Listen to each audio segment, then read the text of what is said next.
चलो, आज हम देखते हैं एक नया टॉपिक रिजर्वेशन। रिजर्वेशन से संबंधित क्या-क्या इम्पोर्टेंट चीज़ें हुई हैं, वो सब आज हम देखते हैं। सबसे पहले हम देखते हैं हमारे कॉन्स्टिट्यूशन में क्या-क्या प्रावधान किए गए हैं। तो आर्टिकल 15, आर्टिकल 16। आर्टिकल 15 स्टेट को एम्पावर करता है, तो एससीबीसी, एससी, एसटी के लिए स्पेशल प्रावधान कर सकते हैं। आर्टिकल 16 स्टेट को परमिट करता है कि reservation of appointment of post, मतलब नियुक्तियों में आरक्षण की सुविधा any backward classes of citizens जो स्टेट को लगता है कि एडिक्वेटली रिप्रेजेंटेड नहीं है, उनका पर्याप्त रिप्रेजेंटेशन नहीं है पब्लिक सर्विसेज में, उनको स्पेशल प्रावधान किया जा सकता है। अब आया 1953। 1953 में फर्स्ट बैकवर्ड क्लास कमीशन बनाया गया काका कालेलकर की अध्यक्षता में, जिसको काका कालेलकर कमीशन भी बोला जा सकता है। इसने 2399 कास्ट को बैकवर्ड कास्ट का दर्जा दिया था, बट इसको एक्सेप्ट नहीं किया गया। फिर आया 1979। 1979 में second backward class commission establish किया गया, इसको मंडल कमीशन बोला जाता है। इसने रिकमेंड किया था 27% रिजर्वेशन फॉर ओबीसी। फिर आया 1989 में जनता दल की सरकार ने इसको इम्प्लीमेंट किया और 27% ओबीसी को रिजर्वेशन, 15% एससी को रिजर्वेशन, 7.5% एसटी को रिजर्वेशन और ओबीसी को 27% रिजर्वेशन। फिर पीवी नरसिम्हा राव की सरकार आई, उन्होंने 10% रिजर्वेशन फॉर ईडब्ल्यूएस को भी शामिल किया। इसके बाद आया 1992 में एक landmark case, Indira Sahni case. इसके अंतर्गत चैलेंज किया गया था 27% ओबीसी कोटा और 10% ईडब्ल्यूएस कोटा को चैलेंज किया गया। अब इसमें 9 जजेस की बेंच बैठी, जिसमें फैसला आया 6-3 से। इसने 27% ओबीसी रिजर्वेशन को वैलिड माना और 10% ईडब्ल्यूएस कोटा को इनवैलिड माना और बोला कि ओनली इकोनॉमिक क्राइटेरिया रिजर्वेशन का बेस नहीं हो सकता। और इसने 50% सीलिंग भी लगाई रिजर्वेशन में, मतलब टोटल रिजर्वेशन 50% से ज़्यादा नहीं होना चाहिए। और ओबीसी में एक क्रीमी लेयर का कॉन्सेप्ट भी लाया, इसकी बेशक इनकम 8 लाख एनुअली हो। और इसने रिजर्वेशन इन प्रमोशन को ऐड किया, मतलब इनिशियल अपॉइंटमेंट पर रिजर्वेशन दिया जाएगा, प्रमोशंस में नहीं। और इसके अंतर्गत एक और प्रावधान किया गया था, एक ओबीसी के लिए परमानेंटली स्टैट्यूटरी बॉडी बनाई जाएगी, जो कि 1993 में एनसीबीसी बनाई गई, national commission for backward classes, जिसको 102nd कॉन्स्टिट्यूशनल अमेंडमेंट से कॉन्स्टिट्यूशन स्टेटस दिया गया, यानी यह वह एक कॉन्स्टिट्यूशनल बॉडी है। फिर 1995 में पार्लियामेंट ने 77वां कॉन्स्टिट्यूशनल अमेंडमेंट किया 1995। ये एक डायरेक्ट रिस्पॉन्स था इंदिरा साहनी वर्डिक्ट का। इसके अंतर्गत प्रमोशन में रिजर्वेशन दिया जा सकता है अगर उनका पर्याप्त रिप्रेजेंटेशन नहीं है। फिर इसके बाद 2006 में एक नया केस आया, M Nagaraj versus union of India case. इसके अंतर्गत एससी एसटी को प्रमोशन में रिजर्वेशन दिया जा सकता है और इसमें क्रीमी लेयर का एक कॉन्सेप्ट एससी एसटी के लिए भी इंट्रोड्यूस किया गया। इसके अंतर्गत 3 कंडीशन रखी गई। सबसे पहली कंडीशन थी कि उनकी बैकवर्डनेस चेक करो, मतलब एक प्रूफ प्रोवाइड करो कि एससी एसटीज जो हम में उस नौकरी में उनको प्रमोशन में रिजर्वेशन दिया जा रहा है, वो बैकवर्ड है या नहीं।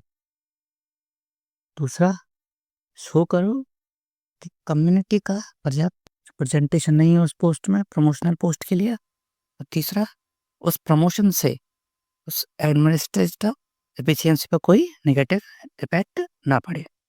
इसके अंतर्गत एक की प्रावधान किया गया कि राज्य को, स्टेट को एक क्वांटिफाइबल डाटा देना होगा, प्रोड्यूस करना होगा। मतलब क्वांटिफाइबल डाटा के बेस पर प्रमोशन दिया जा सकता है। फिर आया 2018 में आया जर्नैल सिंह वर्सेस लक्ष्मी नारायण गुप्ता केस। इसके अंतर्गत क्वांटिफाइबल डाटा को वैलिड नहीं माना। अब क्वांटिफाइबल डाटा प्रोड्यूस करने की कोई ज़रूरत नहीं है। और इसके अलावा नो डाटा कोड बैकवर्डनेस।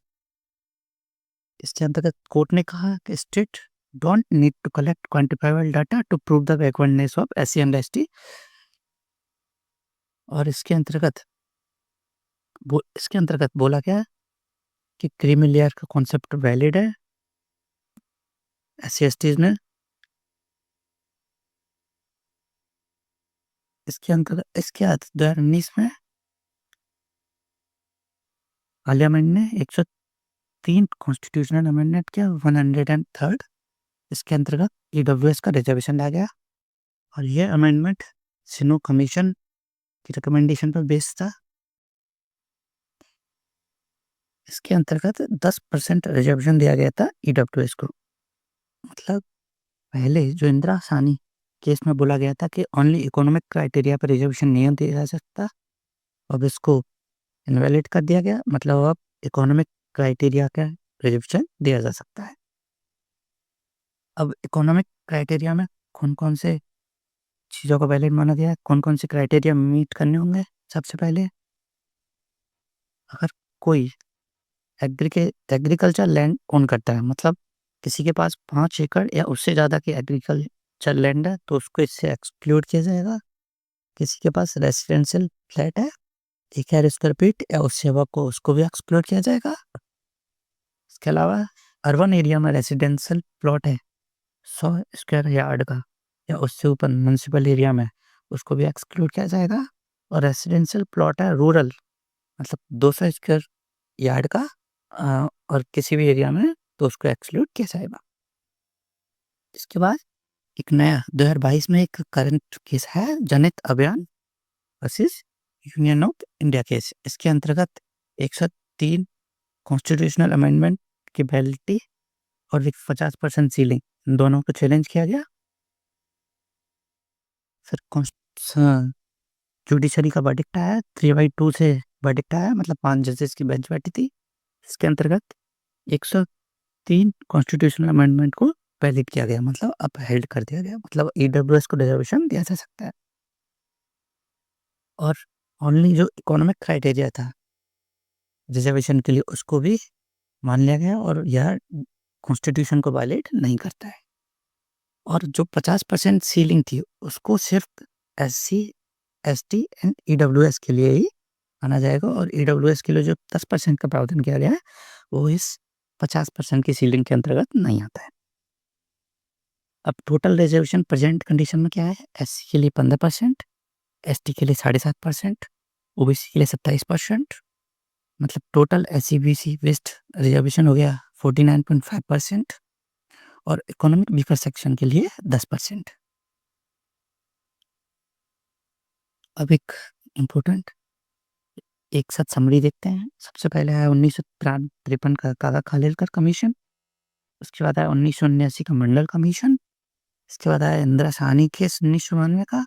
इसके अंतर्गत 50% की सीलिंग लगाई गई और प्रमोशन कोटा नहीं दिया जाएगा। उसके बाद आया 1995 में 77वां अमेंडमेंट, जिसके अंतर्गत प्रमोशन में रिजर्वेशन को वैलिड किया गया। इसके बाद आया 2006 में M नागराज केस, जिसके अंतर्गत क्वांटिफाइबल डाटा कंडीशन को लाया गया। फिर आया 2018 का जर्नल सिंह केस, इसके अंतर्गत क्वांटिफाइबल डाटा की कंडीशन को हटा दिया गया। इसके बाद आया 103 कॉन्स्टिट्यूशनल अमेंडमेंट 2019 में, इसके अंतर्गत 10% EWS कोटा को लाया गया। और इसके बाद आया 2022 में जनहित अभियान केस, जिसके अंतर्गत 50% सीलिंग को SC, ST एंड OBC के अंतर्गत लिमिट किया गया और EWS 10% रिजर्वेशन इस लिमिट के बाहर रखा गया। ये एक रिजर्वेशन का पूरा एक टॉपिक हो गया। अगर आपको ये वीडियो पसंद आई तो लाइक, शेयर एंड सब्सक्राइब करें। अगर कोई भी टॉपिक पर वीडियो चाहिए